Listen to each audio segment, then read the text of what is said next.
పరిశుద్ధ గ్రంథం నుండి దానియేలు గ్రంథము 10వ అధ్యాయము 19వ వచనములో, దానియేలు నీవు బహుప్రియుడు కనుక నీకు శుభమవునుగాక అనేసి దేవుని దూత వచ్చి పలికినట్లుగా మనం చూస్తున్నాం. ప్రియులారా, మనము దేవునికి బహుప్రియులుగా ఉన్నప్పుడు మన జీవితాలలో ఎల్లవేళలా శుభములే జరుగుతూ ఉంటాయి.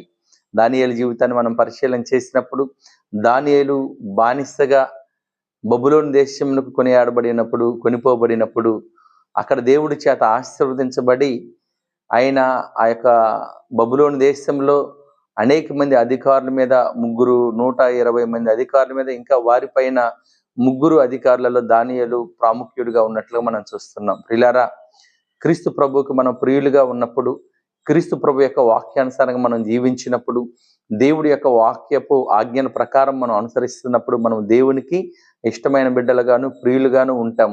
అప్పుడు మన జీవితాలలో ఎప్పుడు కూడా దేవుడు శుభములు కలిగజేస్తాడు.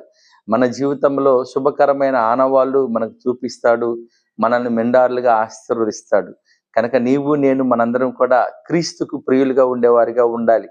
లోకంలో ప్రజలకు ప్రియులుగా ఉన్నప్పుడు మనం నష్టపోతాం, కానీ క్రీస్తు ప్రభువారికి ప్రియులుగా ఉన్నప్పుడు మన జీవితాలలో ఆశీర్వాదములు పొందుకుంటామని, శుభములు పొందుకుంటామని తెలియజేయచ్చు. దేవుడి వాక్యమును దీవించునుగాక. ఆమేన్.